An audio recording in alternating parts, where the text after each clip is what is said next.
नमस्कार दोस्तों, स्वागत है आपका अपने YouTube channel target civil services में। और आज है 18 अप्रैल और मध्य प्रदेश के डेली करंट अफेयर में आज हम 18 अप्रैल से जितने भी इंपॉर्टेंट करंट अफेयर होंगे उन पर डिस्कस करेंगे। तो लेक्चर लास्ट तक ध्यान से देखिएगा। तो देखिए, सबसे पहले हम रिवीजन करें तो 14 अप्रैल 2023 को भारत सरकार द्वारा डॉक्टर भीमराव अम्बेडकर जी की कौन सी जयंती मनाई गई है? तो ये 133वीं जयंती मनाई गई है। डॉक्टर भीमराव अम्बेडकर जी को जो जन्म है वो 14 अप्रैल, ठीक है, 14 अप्रैल 1891 में हुआ था। और इनका जो निधन है वो 6 दिसंबर 1956 को हुआ था। ठीक है, इनका जन्म कहाँ पर हुआ था? तो ये हमारे मध्य प्रदेश के महू में हुआ था, जिसका नाम अभी डॉक्टर भीमराव अम्बेडकर नगर कर दिया गया है। और इनका जो निधन है वो मुंबई में हुआ था। और इनकी समाधि का नाम चैत्य भूमि है, जो कि कहाँ पर है? तो ये मुंबई में है। और इनको भारत रत्न कब प्रदान किया गया था? तो ये 1990 में इनको भारत रत्न मिला था। नेक्स्ट क्वेश्चन था, दिल्ली में आयोजित women's national ranking archery tournament में हमारे मध्य प्रदेश आर्चरी एकेडमी के खिलाड़ियों ने कुल कितने पदक जीते हैं? तो ये 3 पदक जीते हैं। ठीक है, जिसमें से 1 सिल्वर है और 2 ब्रॉन्ज है। ठीक है, 1 सिल्वर है और 2 ब्रॉन्ज है। और मध्य प्रदेश आर्चरी एकेडमी की बात करें तो मध्य प्रदेश की आर्चरी एकेडमी का मुख्यालय कहाँ पर है? यानी मध्य प्रदेश तीरंदाजी एकेडमी का मुख्यालय जबलपुर में है। ठीक है, कहाँ पर है? जबलपुर में है। और इसकी स्थापना 2013 में की गई थी। ठीक है, और मनीषा किरार का संबंध किस खेल से है?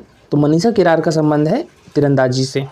और चलिए अब स्टार्ट करते हैं आज के करंट अफेयर। तो आज के करंट अफेयर में पहला क्वेश्चन है हमारा, देखिए, भारत में पहली बार किस राष्ट्रीय उद्यान में यूरेशियन ओटर यानी ऊदबिलाव को रेडियो टैग किया गया है? तो ये सतपुड़ा राष्ट्रीय उद्यान में। तो इसका आंसर हो जाएगा ऑप्शन नंबर डी। ठीक है, देखिए, अभी भारत में पहली बार सतपुड़ा राष्ट्रीय उद्यान में यूरेशियन ओटर, जिसे हम ऊदबिलाव भी कहते हैं, तो इसको रेडियो टैग किया गया है। और देखिए, बात करें हम यहाँ पर सतपुड़ा राष्ट्रीय उद्यान की, ये तो ये किस डिस्ट्रिक्ट में है? नर्मदापुरम डिस्ट्रिक्ट में है।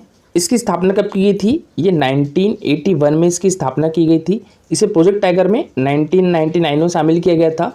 और इसके बीचों बीच से कौन सी नदी प्रवाहित होती है? तो देनवा नदी प्रवाहित होती है। ठीक है, इसके बीचों बीच से कौन सी नदी प्रवाहित होती है? देनवा नदी प्रवाहित होती है। और यहाँ पर देखिए, सर्वाधिक कृष्णमृग और गौर पशु पाए जाते हैं। ठीक है, कृष्णमृग और गौर पशु का किस राष्ट्रीय उद्यान में पाए जाते हैं?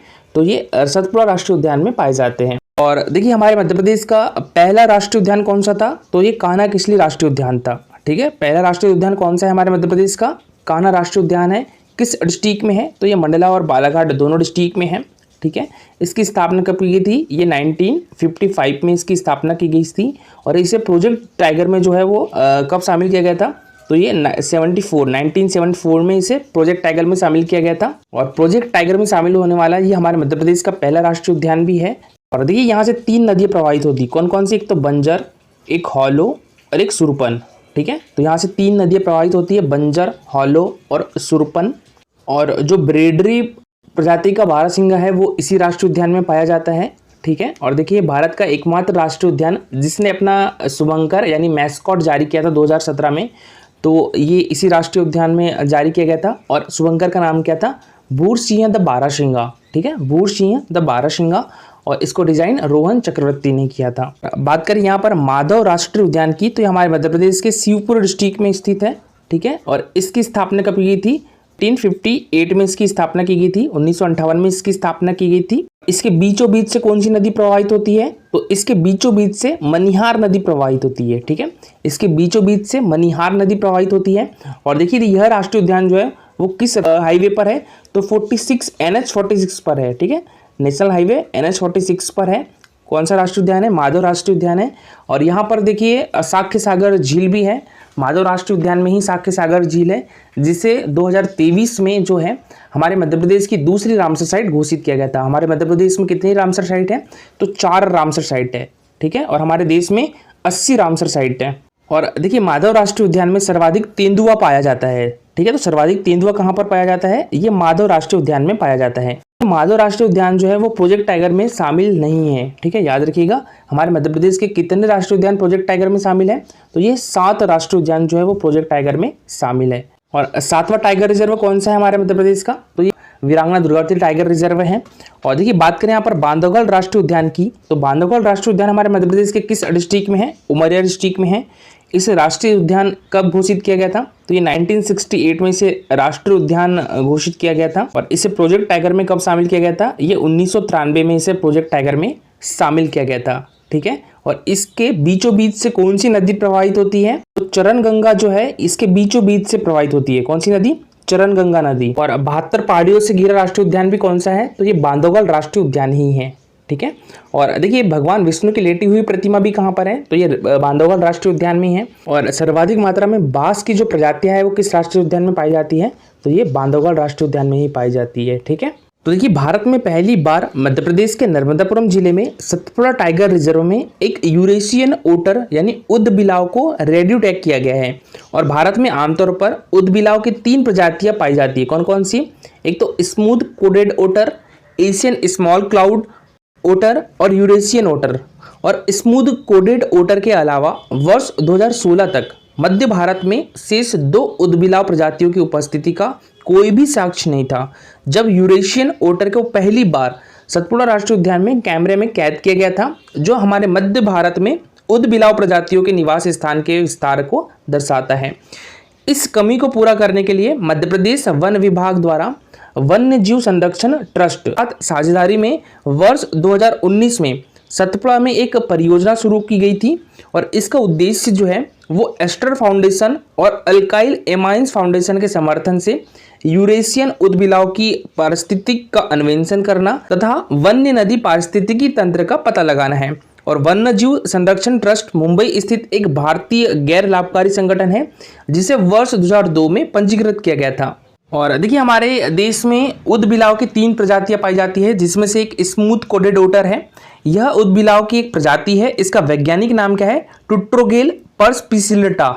और यह भारत से लेकर पूर्व की ओर पूरे दक्षिणी एशिया में पाए जाते हैं। और इराक के दलदलों में भी एक अलग आबादी जीव संख्या पाई जाती है। और देखिए एक एशियन स्मॉल क्लाउड ओटर है। इसका वैज्ञानिक नाम क्या है? एयोनिक्स सिनेरियस है, ठीक है। और इसकी जो स्थिति है, इसकी एक विस्तृत वितरण श्रृंखला है जो दक्षिणी एशिया में भारत से लेकर पूर्व की ओर दक्षिण पूर्व एशिया और दक्षिणी चीन तक फैली हुई है। और यूरेशियन ओटर की बात करें, देखिए एक अर्धजलीय मांसाहारी स्तनपायी है। इसका वैज्ञानिक नाम क्या है? लुट्रा लुट्रा। और यह सभी पुरापाषाण स्तनधारियों में से व्यापक वितरणों में से एक है। इसकी सीमा 3 महाद्वीपों के हिस्सों को कवर करती है, यूरोप, एशिया और अफ्रीका। देखिए अभी हाल ही में संगत नाटक एकेडमी द्वारा आयोजित शक्ति संगीत और नृत्य समारोह का समापन कहाँ पर हुआ है? तो ये हुआ है हरिसिद्ध मंदिर उज्जैन में, ठीक है। हरिसिद्ध मंदिर उज्जैन में अभी हाल ही में शक्ति संगीत और नृत्य महोत्सव का समापन हुआ है। देखिए बात करें यहाँ पर हम शक्ति संगीत और नृत्य महोत्सव की, एकेडमी के द्वारा आयोजित किया जा रहा है। तो ये संगीत नाटक एकेडमी के द्वारा आयोजित किया जा रहा है। और इसका जो उद्घाटन है वो कहाँ से हुआ था? कामाख्या मंदिर गुवाहाटी से हुआ था। कब हुआ था? 9 अप्रैल को हुआ था, ठीक है।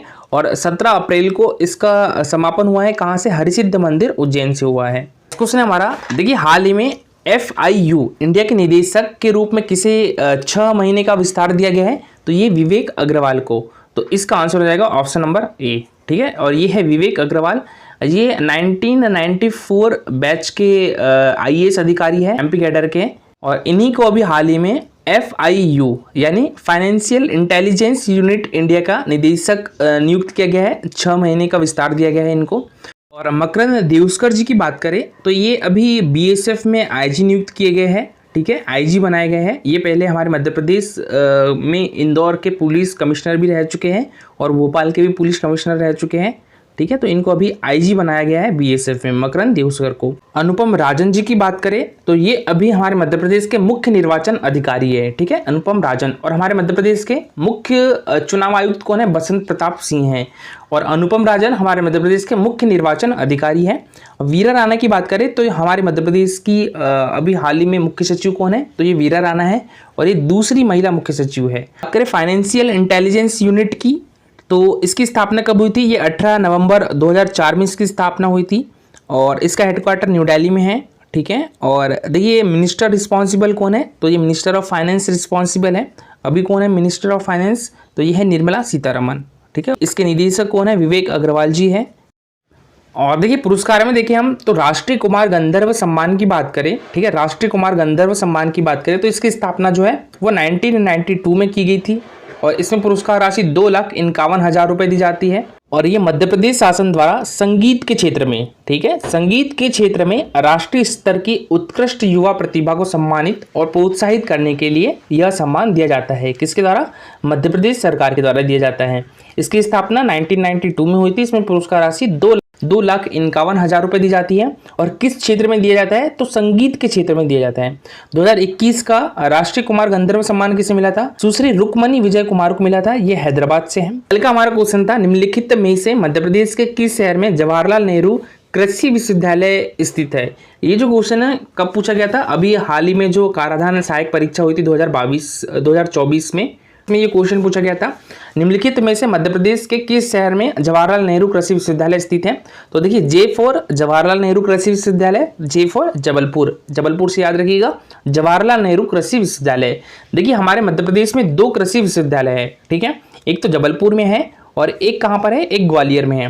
तो जो जवाहरलाल नेहरू कृषि विश्वविद्यालय है ये जबलपुर में है, ठीक है। JN कृषि विश्वविद्यालय कहाँ पर है? जबलपुर में है। और जो ग्वालियर में है इसका नाम क्या है? राजमाता विजया राजे सिंधिया कृषि विश्वविद्यालय है, ठीक है। राजमाता विजया राजे सिंधिया कृषि विश्वविद्यालय कहाँ पर है? तो ये ग्वालियर में है। राजमाता विजया राजे सिंधिया कृषि विश्वविद्यालय की स्थापना कब हुई थी? 2008 में हुई थी। नेहरू कृषि विश्वविद्यालय की स्थापना कब हुई थी? ये 1964 में हुई थी। इसका पहला विश्वविद्यालय कौन सा है? तो ये डॉक्टर हरि सिंह गौर विश्वविद्यालय है। हमारे मध्य प्रदेश का पहला विश्वविद्यालय जो है वो डॉक्टर हरि सिंह गौर विश्वविद्यालय है।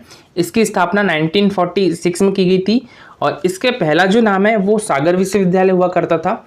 फिर 1983 में इसका नाम सिंह गौर विश्वविद्यालय कर दिया गया और इसे केंद्रीय विश्वविद्यालय का दर्जा कब प्राप्त हुआ था? 2008 में प्राप्त हुआ था, ठीक है। तो हमारे मध्य प्रदेश का पहला केंद्रीय विश्वविद्यालय कौन सा है? तो ये डॉक्टर हरि सिंह गौर विश्वविद्यालय है। इसको कब दर्जा प्राप्त हुआ था केंद्रीय विश्वविद्यालय का? तो ये 2008 में प्राप्त हुआ था। जो क्वेश्चन कराधान सहायक परीक्षा 2024 में पूछा गया था ये क्वेश्चन भी, ठीक है, कि पंडित कुमार गंधर्व खालिस्तान के लिए प्रसिद्ध है। शास्त्रीय नृत्य, बांसुरी वादन, शास्त्रीय संगीत या सितार वादन? तो इसका आंसर कमेंट बॉक्स में लिखिएगा। अगर आपने सही से लेक्चर सुना हो तो आपको पता होगा इसका आंसर, तो कमेंट बॉक्स में जरूर लिखिएगा। और ये है हमारा Telegram channel target civil services, तो आप इसको ज्वाइन कर सकते हो। डेली क्विजेज होते हैं इसमें, मध्य प्रदेश करंट अफेयर के क्विजेज होते हैं जो आज हमने पढ़ लिए हैं, उससे ही रिलेटेड आज हम क्विज करेंगे टेलीग्राम पर, तो आप इसको ज्वाइन जरूर करिएगा। यहाँ से आप जनवरी, फरवरी और मार्च की PDF भी डाउनलोड कर सकते हो। आज के लिए इतना ही। लेक्चर अच्छा लगा हो तो लाइक और शेयर जरूर करिएगा। अगर आप इस चैनल पर नए हो तो सब्सक्राइब भी कर लीजिए। Thank you so much for watching this video.